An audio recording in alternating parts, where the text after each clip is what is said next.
Welcome into Kitchen Talk Pickleball Edition. I'm your host, Caitlin Miller, and this week joining us is Curt Carbaugh. Now, it's so important to prevent injuries, right? And to also help with power and speed on the court. And so that is what Curt has been doing for several years now with the C2 Performance Training System. So Curt, thanks so much for coming on. Thanks for having me, Caitlin. Yeah, so obviously a big time athlete. You've also, trained Olympians. hmm I mean, tell me a little bit about your history and then kind of Sure. how you got into the pickleball side of things Yeah, so recently. I've been training athletes for about 26 years. I'm a speed coach. Speed and strength, we try to diversify what we do. Everybody's lifting weights. So Yeah. the company I own called Acceleration in Minnesota, it's very unique. It was designed in the 80s and 90s by a couple doctors and some NFL players. We use treadmills that go 28 miles an hour, Oh, and they elevate 40% incline. So what we do is we take these athletes and we sprint them up hills in front of mirrors and we teach them how to run correctly. And then the machines are so fast, we teach the central nervous system how to go fast. So like if you're still playing tennis, you're going to train with me, I can get you up running 18, 19, 20 miles an hour in like six wow. seconds. Yeah. But that's the nervous system learning speed. So limb speed comes from you need some kind of outside variable to push that envelope. If I go run on a football field, I'm only going to run as fast as I can go.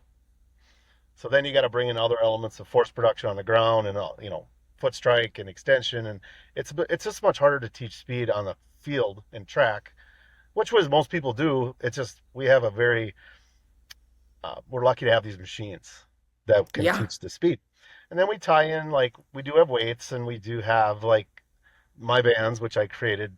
Everybody has bands. Every strength coach I've ever said is the first question that when I talk about bands is they say, we already have bands. I go, so do I. It's just how I use them and how I implement them into your training and how I can diversify what you're doing with the bands and actually teach you how to use them because a lot of people have bands and they don't know what to do with them. They're sitting right, on the end of right. their their uh, elliptical machine or something. So I started playing with them, and I had some prototypes made locally in Minnesota here, and then it just kind of morphed into more and more. Suddenly, I started putting them on so they were on my ankles at first because I really focus on hips. If you do a squat or a lunge or any kind of hinging down and up, it's all linear movement down, not linear movement, it's a hinge movement. So you're not targeting hip flexors. You're hitting glutes, hamstrings, and quads. No, my bands are great to apply. You use them in conjunction with compound lifting. So you can target your hip flexors and your low back and then that warms and activates them. So then you can go into your main lifts and it all works together. There's just so much imbalancing out there. Everybody's strong Yeah, they're strong in the wrong areas and the complementary muscles aren't strong enough or they're not being used enough. So that's where right. these bands have been coming. It's they're well received everywhere I go. Physical Yeah. therapists, doctors, coaches, the strength coaches that will listen to me absolutely love them. But I'm not. I'm one of those guys that I'm always open to suggestions, and I never say I know everything. I know a lot, but there's a lot more I can learn. So, but yeah, the C2 bands have been just slowly going directions, and I'm trying to harness where to focus. And pickleball is so popular right now. I play it, my kids play it, um, and I finding these little niches of finding people that want to help market them, and that's what I'm doing. So it's Yeah, exciting. which is awesome. And I think like too pickleball, it's unique because people kind of catch the pickleball bug, right? And sometimes people literally go from being a non-active person to Mm. trying to play out on the court like 5 days a week, or Yeah. you have kids anywhere from 4 to 5 to literally 90 years old playing too. And so hmm I think sometimes people just like go too hard and then they get injuries or they don't like treat it like a sport. So even people who are big tennis players or athletes, then they kind of just step on the court and just hmm start playing Yeah. because they're like, oh, I can just do that. It's just recreational. But, Yeah. being on a hard surface and those quick movements, I mean, you really Exactly. do have to take care of your body off the court. You do, and um, I'm not going to tell you how old I am, but I I haven't lifted a dumbbell in probably 5 years, And that was a big lifting. I lifted weights, heavy lifting, and I had shoulder pain and I had back pain and hip pain from the lifting. I mean, I'm like, what am I doing Yeah. now that I'm done with sports? But um, yeah, pickleball. I'll tell you, if you have any competitive drive, if you were an athlete, I don't care, 30, 40 years ago, you know how it is. You're not gonna not go for that ball. You're gonna go after Of that ball. course. And I've watched people fall flat on their face because their feet don't move like they used to. And I'm like, we played last night, me and my son and my daughter and her boyfriend, and it's I'm the same way, but I'm actually in shape, so I didn't get hurt. But I saw my daughter Right. take a few diggers. She's Well, 20 I years old. know, and just like yeah, the quick movements Yeah. are crazy and harsh. Like I Oh mean, yeah. I've had a few injuries literally just from pickleball, so now I've been getting back into like my gym routine and Yeah. stretching before and after because you don't really realize until Hmm. you're doing it repetitively and at a Yes. competitive or even non-competitive level. So you said you might go out to the pickleball court this week. So Yep. kind of what are your plans with obviously like injury prevention, Yep. speed and power also critical with pickleball Yep. players? So I have a YouTube channel called CT Performance. There's a lot of videos on there, and I like to kind of what I've been doing from day one is doing everything myself. I mic up, I put my tripod out there, and I go through. And you, if you watch my videos on, a lot of them are public. There's a lot of them that are private, and those are more of the specifics to the workouts that I sell you. If you buy a kit, then you're going to get pickleball workouts. So now that I'm kind of getting into pickleball, I need to kind of redo a lot of the workouts on, okay, why is this movement different from an everyday person that just sits in an office chair all day to playing pickleball. So I got to go in Right. and specifically teach you how to do these movements. So it starts with the ankle cuff. I clip it to the fence behind the court and I rip through my hip movements. It's hip flexion, quad extension, lateral, groin and abductors, out and in. You can move around with these on. And then you can do your pulling, which is your extensor muscles. That's your low back and your butt, and then your hamstring. So these bands trigger. You're not building strength by building mass. You're activating the nervous system to squeeze. So activation is a big word in training nowadays. Activate, activate, activate. That's how you build durability, is by getting the brain to like squeeze. So if you flex your bicep, like we've done that a million times and we continue to do that just because it's whatever. But how often do you try to squeeze your glute, or how often do you try to squeeze your hip flexor? Never. So Right. by triggering that, those muscles wake up and you suddenly use them in your day-to-day play. When you play in pickleball, if you're activating your hips and your glutes and your hamstrings and your quads all at the same time, guess what? Your ACL is going to be very durable. They did testing on ACL tears in soccer, girls, mainly females, because it's this what's the word I'm looking for? Some of these female girls that I train, they don't really lift weights. They just play soccer, Euro, Yeah. and they're good. But you need to train too. So what happens when your foot's planted on a court or field, if you if you can activate your butt, your hammy, and your quad, all three of them at the same time, that knee joint will not pop. What happens is I tore my ACL 25 years ago and I planted on turf and I twisted Ugh. and it just gave away. And it happens in NFL, it happens in NBA, it happens in women's tennis, it happens in golf even. So what I teach you to do is how to physically, mentally focus on squeezing all of those muscles with a band on your ankle, a band on your waist, or a band on your shin, and then you start to learn that movement, and then you start moving in space with load on you, but you're squeezing, and then that's how you learn how to do it subconsciously, because you have to think through the movements first in order to do it subconsciously. When we're playing pickleball, I'm not thinking about squeezing my butt. Right. I'm trying to No, hit the you're not. ball. But that's kind of the process, and it's Yes, kind of totally. fun. Like this speed belt, it's a nylon belt that spins. So if I clip it to the fence, I can use a 2.5 foot band, a 5 foot band, or a 10 foot band. They're all different lengths and stretches. And if I can move around, that'd be hopping on one leg, like out to the side and back. My focus is hinging. My hips go down, my knees flex, my glutes fire. That is the process of what you're trying to accomplish. And once you feel it, then you know I'm doing it right. And where can people watch those videos too if they're listening to kind of learn these techniques? What is your YouTube channel called? It's C2 Performance. When you obviously working with a ton of different athletes, and I feel like a lot of people playing pickleball come from all different sports, what are you noticing amongst pickleball players in terms of areas, we really need to focus on versus other athletes? Yeah, I'm just going to kind of put it and generalize it into athletic, agility, soccer, basketball, volleyball, football. I mean, those are the kids I train.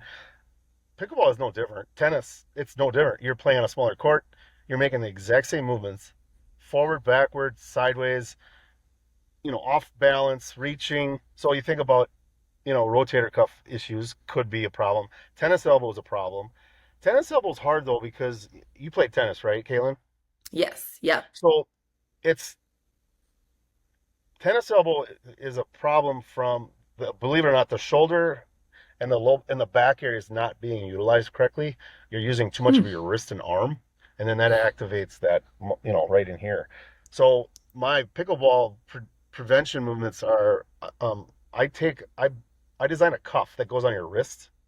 So you got your Okay. hand right. If you squeeze something, well, you're going to use your arm. So if I'm doing a pull up with my hand squeezed, I'm not using my back as much as I'm supposed to. I'm using my arm to pull my body up. So I Right. learned if I can take the hand out and just use the core, I can really, and then it's a full range of motion. So I can move my arm up in the air behind me, rotate my palm, supinate, pronate, and I can trigger muscles in my back and shoulder that you can't really do in a weight room with dumbbells. It says it doesn't work that way. And the load, this is something else I didn't tell you guys. These bands I had made, the lighter is the better. I have less than like 2 pounds on you. That's so important to get muscles to trigger because I don't want you to brace and fight me. I want you to relax Right. and move through the movement. So I can show you how to train to prevent, I'm not going to say you're not going to get injured, but if you can learn how to just be a more well-rounded athlete by using these bands, um, let's be honest, if we can play and stay healthy, we're all going to be happier, right? And not get hurt and be Right. laid up for a month or two. So yeah, my focus is waist for ACL, ankle for hips, wrist for shoulders and core and back. Those are the three main ones. And then I do have a hip harness, which so I played. Um, I started playing competitive golf after college, not in college and high school. I played, but I was no good. So we were teaching golfers in 2006 how to rotate. Tennis, same thing. You turn, you lead, you Yeah, weight there's transfer so your, much. especially your forehand. Yep. You transfer your weight forward and release the racket. Golf is the same way. Baseball is the same way. So what I did is I designed a belt that goes under your glutes and it velcros around your stomach, and I can clip bands to it. So if you're hitting a forehand and there's load on your, if you're a right-handed player and your forehand is right-handed, the band would be on your left hip, hooked to a fence or hooked to. I have attachments you can that come with it. And let's say you do 20 forehands with a ball or without a ball. You can do dry swings, and then you turn to your backhand. Okay, then I want the band on my left hip or my right hip because I want it in front. And then I do my backhand where I'm working on a full rotation into my front leg. You take the bands off, guess what happens? You freaking What fly. Like happens? you go Oh my fast. God. You So it fall like really almost forward. helps. Wow. Wow. Yeah. And is that something people do to like warm up, let's say for a Yes. tournament or a match? Like, do you do it 100%. before or after on an off day? Okay. Do I, I would do it before you play. So backing up to warming up it's such a simple concept once you see it, like what I'm doing. You literally take them right to the field with there's like 2 to 4 bands, that's it. And you clip them to the fence and you just put these on and you rip through it. And I keep everything short. Like your hip routine is done in 3 minutes. How nice would that Wow. be? Okay. Your wrist cuff Yeah. is a little more, 5 to 10, but you can break it down and go, I'm only do these 3 movements today because I just want to work on my back, blah, blah, blah. And then the rest of it's more interactive of playing um, playing the game or practicing with that tension on you. Um, so the final piece that nobody's doing is, and at least I haven't seen this yet, is, how do you train tired to play competitive, right? How do you, yeah, you scrimmage and play your buddies all the time, but how do you train to be tired and then play? So I put this, Yeah. you put this belt on. It's like a seatbelt material, and it spins around. You clip a band to the band of the fence behind you, or you hook it to the partner that you're with. Like, if you have a doubles partner, they just stand on the Yeah. back and let you run around. So you're running around playing pickleball with this band pulling you back. Now the load is light. I'm not lying. It's like 5 to 8 pounds max. You can backhand, forehand, you can go up to the kitchen, you can play, come back, serve, and it never gets in your way. But I tell you what, minute and a half, 2 minutes of playing pickleball with a load on you, you're tired. Oh yeah. Think about that then. If you can practice that way, if you play tournaments, It feels your so heart rate easy. will be so much better than everybody else's because you're playing with an outside entity pulling on you, and that's where this business is starting to go a different direction. I got soccer teams buying these. I call it the two-person training system, where you and Okay. me are hooked together on the field, and I'm your anchor point, and you go do the drill. It could be a soccer drill, a cross drill, tennis drill. I mean, or it could be just conditioning, sprints, back pedal shuffles, bounding, jumping. I have a book of drills that you can do, and then I go, and then you stand there and catch your breath, and we go back and forth. Wow.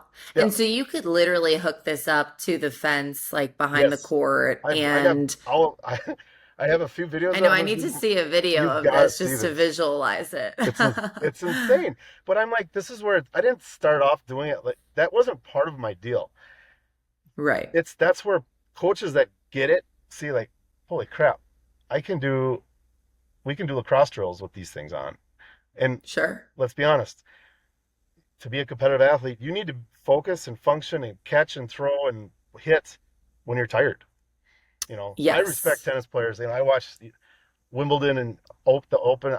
It's amazing me how that you guys can play for sometimes 3 hours like that. That's beyond impossible in my head, and go hard every single Well, play. It's amazing. So no, it is amazing to it is. watch and see, but it's also hard because, like, even as an amateur player, like if you're, let's say you go out, I played this morning, right, for Yeah, 2 hours, and that's typical. I feel like two yeah, hours of playing, but then you go to, like I played in the US Open and you're playing 8 hours a day. yes. So it's just like hard to mentally, physically prepare for that big of an adjustment. Hmm. And I'm active if I'm playing pickleball, playing another sport, or in the gym 5 days a week. But still, it is hard to just show up to a tournament where Yeah, you are playing and playing and playing until that medal match, and you have to yeah. somehow be ready. And also that's, the most important matches are later on in the I know. day. So Yeah, that's when you have to really shine, which is kind of crazy. yeah. So yeah, there's so much to this kit. So a kit for pickleball includes there's two short bands, 2.5 footers. Okay. There's two 5 foot bands, which I like for shoulder stuff because you get more range of motion and less load. Then there's two 10 foot bands that you would use for like playing. Got it. So you got ankle Okay. cuffs, shin cuffs, no, ankle cuffs, wrist cuffs, handles.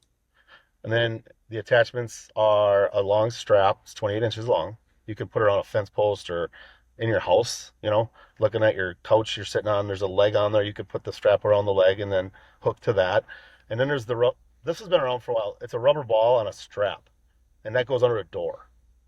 I don't know if you've seen Okay. those. So if you're I feel traveling like a I've lot, used that in yeah, PT and stuff. Do they yes, ever use it that? just gives Okay. you if you go to it like if your hotel room, you just close the door and the rubber ball is on the outside in the hallway, and then you hook to it, and then you can do all your exercises in your hotel room or your Wow. bedroom or wherever. I just found different ways of utilizing the hookup points. But then you Right. take it on a field, and that's where it's becoming a little bit more even. Um, it's just the first thing a coach wants to say, or it's like, where do we hook them up? Well, what if I say you hook it to the other player? They're like, oh, that's cool. Another thing I came up with is it's a ring. It's like a 5 inch diameter ring, steel ring, and I store them Okay. on it. So you and I could hook to that ring. Our tension pulling away from each other is going to hold the ring in the middle of us. It's going to be suspended in the air. I've had 20 soccer players on a ring, all facing out, doing these drills. Wow. So the ring has been, that would be more for team training. Like if you're a coach, Okay. let's say you have 10 pickleball players you want to work with, you could obviously use the fence, but you could also put the ring in the middle of the court and just hook everybody to it. And they could do their ankle load drills, they could do their wrist cuff drills, they could do their forehand drills, backhand drills. So I've came up with all these different ways to use it without like drilling holes in the ground or drilling holes in the wall or, mounting things on concrete or, stuff like that. I'm just trying to get everything so simple that you don't have to think through it. So, Right, right, which is amazing. And so, like, if someone like myself started using the kit, how would that mhm. enhance, my game and my Yeah. presence on the court? So I think the first thing you'd really feel a big improvement in, because everything you do with me is on one leg and balanced, is just your your balance. Feeling you could stand on one leg and put your leg straight out and not tilt. Like, Yeah, really? That's important. Yeah, it's important. That's like body awareness. That's called proprioception. That's, jumping up and landing on one leg and not falling on your face. Like that is all part of being athletic. Secondly, you're going to feel like if you do have aches and pains in your shoulders or your back or your hips, those are going to go away. I'm living proof. I had back problems from football, and nobody ever told me to strengthen my hip flexors and my back. It was always PT, adjust your back, adjust your spine. I go, well, I'm strong in my glutes, I'm strong in my quads, I'm strong in my hamstrings. But the missing link for me was my hip flexors. So my pelvis always was slightly lordosis, like tilt forward. Now it's neutral because I squeeze my tush more naturally. My hips are firing more. I haven't had back pain in 10 years since I started using these damn bands. wow. And I could play 36 holes of golf and I feel like nothing happened. I didn't do anything. Wow, see, that's a game changer because It like is. I've actually had two back surgeries. I rode Oh crew in no. college and it just like destroyed my back. And then recently I've started seeing a chiropractor again, which I've never done, but just to like do a lot of decompression work Yes. because I just was in so much pain and now I'm feeling a lot better. But I'm like again thinking like longevity Yeah. and I'm still young. So it's like I Yeah. like that's so important for people to last long and for several years. And I think meeting people like you and networking through, the people I'm meeting on LinkedIn and stuff, um, the message needs to be this is different. This could be a sports performance package or it could be a injury preventive, but it can be all of them. Yeah. It's just how you choose to use it. And Right. I think the more videos I make and get out there and share with people and this kit that I sell for pickleball retails or I sell for $195. It comes with videos, all this equipment that'll never wear out, and a booklet, and it travels with you. It's a bag Right. of it's simple, and um, I'm excited, man. I really feel like this could be the niche I've been looking for, like because everything else is so competitive. Baseballs, volleyball, basketball, everybody's doing something already. Even though they don't really listen to my story, there's other stuff out there that people can get their hands on that are similar. So, Definitely. No, I yeah. think, and that's why there's so much potential in the pickleball world and industry. That's why Mhm. it's fun to see, people come up with these different business ideas and Yeah. different areas and stuff. And so after people are listening to this and want to purchase your bands, how can they go about doing that? Yeah. I usually have links on my Facebook posts, my Instagram. Instagram doesn't allow you to put posts or links, but C2PTS is like the go to Instagram, and that goes right to my webpage. So my website is c2equipment.com, and on Okay. the top it says shop. You see adults and you see athletes. You just click either one, and then there's all these kits. You see speed and strength, volleyball, baseball. I have them all broken down sport specifically. I'm actually trying to. What I'd like to do is just narrow it down to three kits, and it doesn't matter if you play volleyball or tennis or pickleball or football. It's you know a beginner kit, an intermediate, and advanced. And what that means is like the more you pay, the more videos you're gonna get and how to use them. I mean, Kurt, thank you so much for Yeah, giving us all these tips. Go check him out too on YouTube, Instagram, and C2 Performance Training System. yeah, Can't wait to learn more. And thank you so much, Kurt. And stay I tuned to appreciate it. see who will join us in the kitchen next time.